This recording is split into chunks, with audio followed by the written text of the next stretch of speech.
Hi everyone, thanks for joining our webinar. My name is Burke, I'm from the sales team of IDmelon. And this is Ija from Pone Biometrics. Today we'll be talking about the problems passwords are causing, what the optimal solution is against the password, and how actually that solution is available on the market today, and what the perks of this solution is. I've been waiting to talk about passwords and what solutions we're offering to end users, because obviously I have a digital presence, I have a lot of accounts that I have to log into, and it's been a pain to manage all the passwords in a secure and usable manner. So I would like us to follow the journey of Sigrid. She's just a modern digital person who, same as everybody, has a Facebook account. She has email accounts for work and otherwise. She has social media accounts, and for all those, in order to establish her identity and logging into them, she does need to enter username and password. Nothing new here. Also, like everybody else, she is finding passwords to be insanely difficult to manage. She doesn't feel that she is having a secure experience when she uses her passwords, and it's also not very scalable for her, for example, to remember for every website a unique 10-character long strong password. Obviously, she resorts to some tricks that a lot of us have done at least once. She uses sometimes passwords between different websites. Obviously, this is not a secure practice, but I understand why she is resorting to that in order to scale her password experience. She also, when logging into a specific website, really has no real guarantee over whether the website she's looking at is a legitimate one or whether it is a phishing attempt that is so good that she is going to be tricked into giving away her password into it. So passwords are not secure, they're not scalable, and they're just difficult to use. And perhaps the message for me here, Burke, is that it is not our fault. It is not the end user's fault that they are resorting to insecure ways, tips and tricks to get around the difficulty of using passwords. It's just the reality of a solution which has been built for a time where we were not expecting that as end users we will be managing this many accounts and that we will have to remember this many complex passwords. So passwords are not good, but it's not our fault. I completely agree with that. With today's circumstances where we have 20, 30, 40 different types of accounts, and we just continuously open accounts as we enter new social media platforms or new websites, it's becoming more and more difficult to manage them, remember them, and we all end up using similar passwords, even same passwords. In such cases, I sometimes use say the same password over and over again, which is not something to be proud of, but it's the reality today. And even here, as we can see, Fernando Corbato said he doesn't even like passwords. That's the creator of passwords. You know that there's a problem with that system if the creator doesn't like it. So these passwords, we know that they're bad. We know that they make us lose certain things in terms of time and efficiency and money, even sometimes for big organizations. But can we quantify this? Do we know what these numbers are exactly? We do. So let me share some statistics here. 1 in 4 phishing attacks are successful. 81 passwords are reused, that's a lot, and 51 of data breaches are due to a weak or stolen password. You mentioned you were very optimistic, Burke, because you were thinking maybe based on your personal experience, we only have to manage in 40, 50 accounts, but the average user actually has 107 accounts to manage. And the economy of password stealing is a booming one. So 2.3 billion credentials were stolen in 2017 alone, and this is just what has been disclosed and what we know about. And obviously all of this for a typical enterprise. For example, if the company is operating within the EU, then this threatens its compliance posture with GDPR and with PSD2 if it is a financial institution. But what about the impact of the passwords problems on enterprise aspects beyond security? Is there anything else you can share with us, Burke? Maybe some impact on the revenue? I do. Companies should be very mindful that this is not only a convenience situation, but it's also affecting their bottom lines directly. 45% of shopping carts in markets, in e-markets, are abandoned due to passwords, and because people don't remember their passwords and they just can't be bothered to find them, or select forget password and re-establish a new one. 20% of enterprise IT departments' costs are about forgotten passwords, which is a huge time waste for these people, these IT people who should be doing more meaningful stuff rather than resetting passwords of their end users because they just have too many. 20 to 50% of help desks calls are about password resets as well, which is not an internal process but an external process from the customers. Again, issuing a lot of big costs for companies to even accommodate those people to help end users to reset passwords. Around $1 million per year is an average cost of password resets to a large organization. And on average, $70 is the amount that costs a company for a single password reset from the help desk. These are the horrible numbers really that passwords are causing in today's environment. Yeah, I wouldn't call them anything less than horrible, really. It's just bad for security, bad for revenue. So why haven't we done anything about it, you might ask? And this is a question we do get quite often, because you would have seen some alternatives being proposed. And you might wonder, well, aren't those enough to mitigate the passwords issue? So for example, we have had smart cards for the longest time. And it's true that they do serve a purpose, but for the average user, really think about it. Do we want first of all, do we want every website that we're dealing with to start distributing its own smart cards to users? How are they going to manage all of those cards? And also, inherently as a solution, smart cards do nothing to mitigate the phishing problems, which are very serious. Like, even if passwords were inherently secure as a mechanism to authenticate a user, it still remains that I need to know that what I am trying to log into is really what I expect it to be. Biometrics, they do offer a great user experience, and we're going to come back to how we can best leverage them. But in the naive way in which they have been leveraged in the last decades, it just poses the almost existential question. If we cannot trust service providers to really safeguard the database of passwords, how can we trust them to safeguard the database of our vital biometrics? And then we have SMS as a second factor authentication, but so many technical issues around this, to the point that the US has prohibited them. And they also inherently do not address the phishing issues of authentication. So with all that said, knowing that whatever was in the market did not satisfy really what we look for in a solution for passwords, then let us start from a clean slate and ask the following question. Given the problem, what would an ideal solution look like? And let's just be dreamy. Let's throw at this problem all the requirements that we want it to satisfy. What do you think some of those wishes would be, Berk? Well, first of all, the ideal solution should not include any passwords. Even if there are passwords somewhere in the background, because that's how things work today, if some potential hacker gets my password, they should not be able to log in, so it should include a type of MFA. Mm-hmm. Well, that being said, that should not be the case from the beginning, because this solution should be phishing resistant, so I shouldn't be phished by these people. It should be very open, it should be able to use any kind of verification mechanism. It should be able to use hardware security keys if needed, fingerprints, MFAs such as OTPs.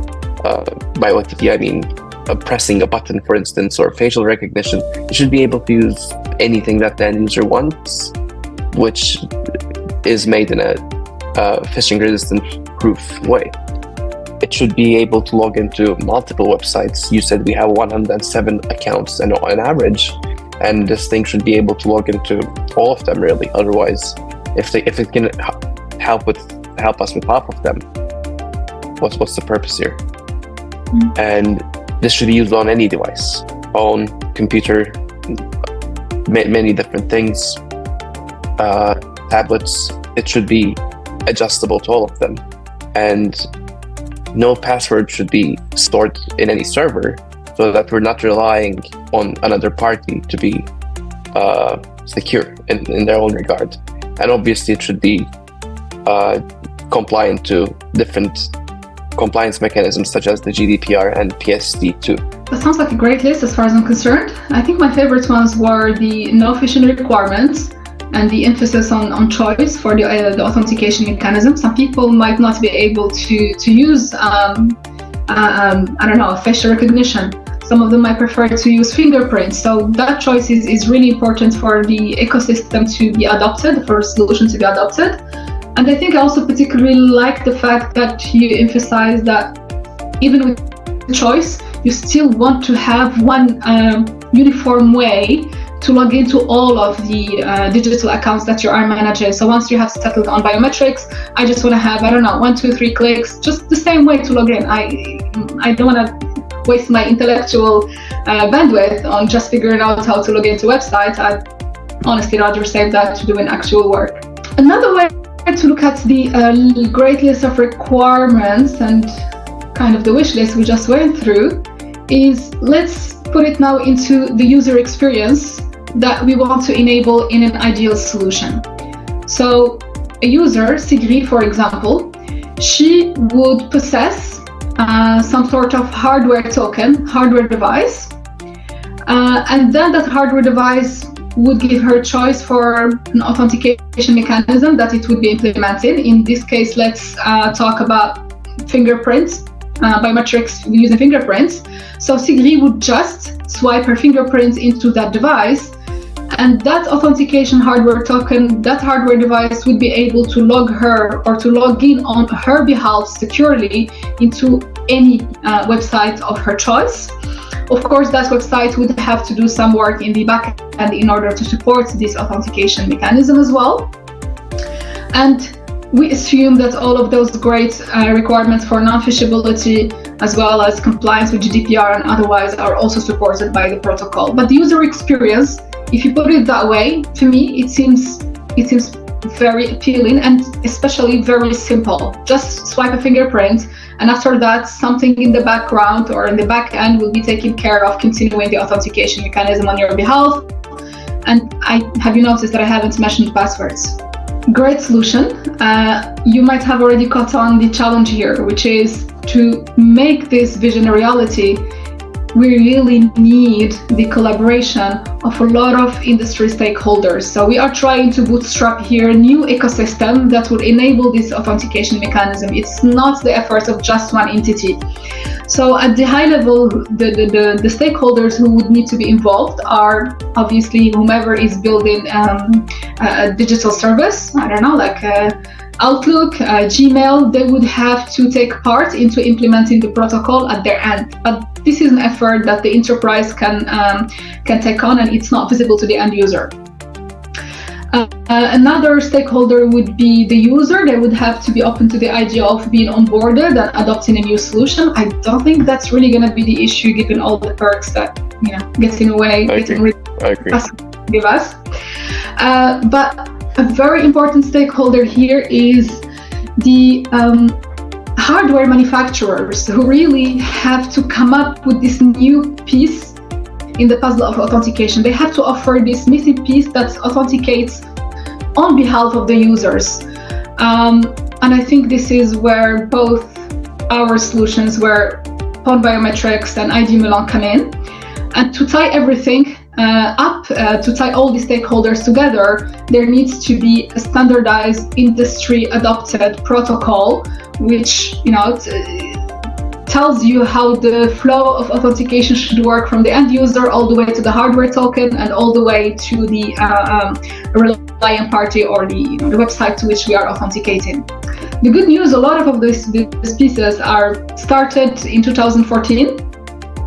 It's already started. There was a good, clear vision behind it, because people recognize that, again, this is an ecosystem effort.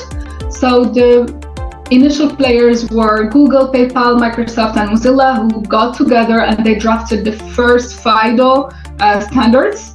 Since then, there have been a lot of iterations over the standards. It's in the back end for the curious ones. It makes use of the main core technical primitives is public key cryptography. We're gonna go into the details of that in a later webinar. But over the iterations, we have arrived at the point now where FIDO 2 is already adopted by the W3C as a global internet authentication standard.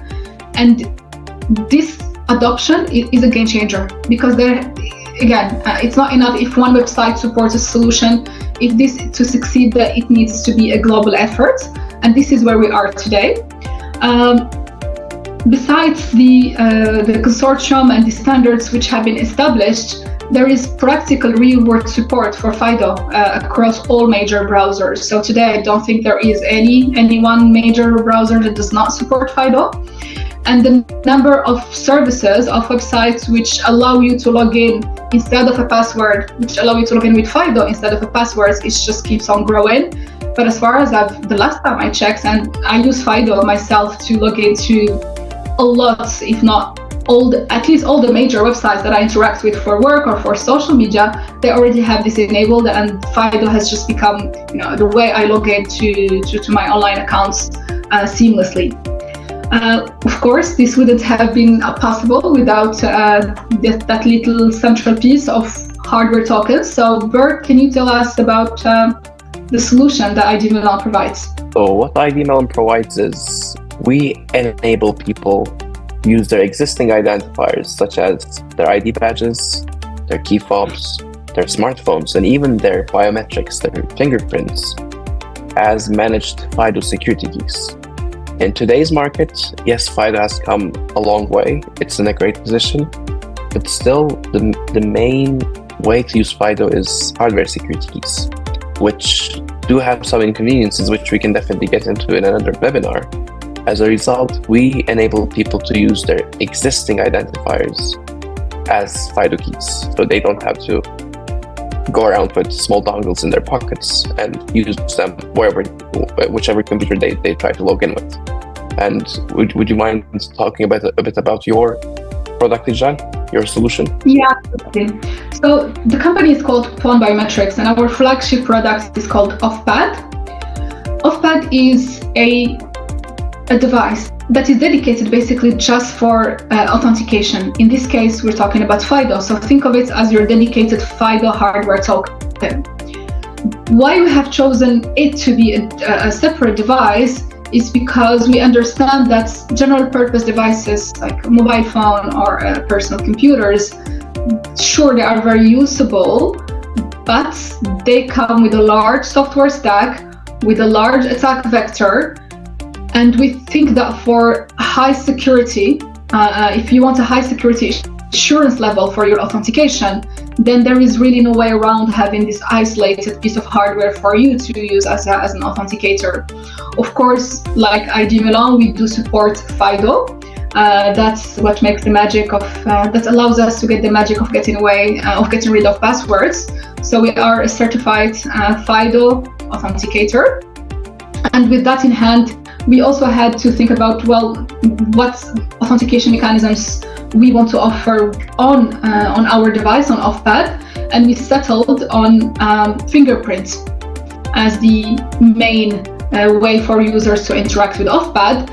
And the one main differentiator for us is the fact that we also have a screen which is dedicated to just that piece of hardware token. And why it might not be obvious at first hand why this is relevant from a security perspective, but having a secure output channel allows you to verify whatever your website is sending you on a medium that is separate from the screen of a phone or the screen of a PC, which inherently sits on top of a large software stack. So I think this is the beauty of FIDO, to be honest, because it is a global standard, which means every company, like we have given you here two examples, Offpad and IDmelon Solutions, each one of us has its view on what the user might want to adopt. So you have an isolated hardware token with off-pad. There is the other way to, if that's not appropriate, then you have another choice with IDmelon, in which you can leverage your existing devices. And I think that is beautiful. It's good to have a choice. And it's for every person who is considering FIDO, they do have to do their exercise. They do have to consider what are the threats model they want to mitigate. And for each their own kind of, right? So whatever the threat model you want to protect against, you have to map it back against what is the best FIDO hardware token that you want to adapt. We definitely hope it's going to be one of our two solutions. And in another webinar, we can even talk about how both of them can be used in a complementary manner. So, yeah. Absolutely. Well, IDmelon leverages existing identifiers, including your fingerprints, and Pone's device in this case comes into play to be the device that fingerprint is authenticated on. So these two products do go in a very complementary way. This is what they're designed for. Absolutely, and there is benefit. To be honest, at the end of the day, I think we all want to see just people being able to authenticate more securely and being able to manage their digital life better, because it's our personal experience as well. So the more solutions there are, I think it's great that there are many choices for people to pick from for FIDO authenticators, because it means the ecosystem becomes stronger, the solutions becomes more widely adopted, and it's good for everybody. Choice is good. So please, the call to action is just, we're gonna leave you links to our contact form for Pone Biometrics. We're gonna leave you one for IDmelon.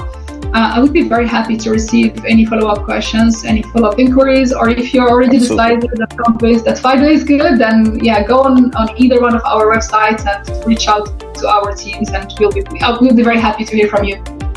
Absolutely.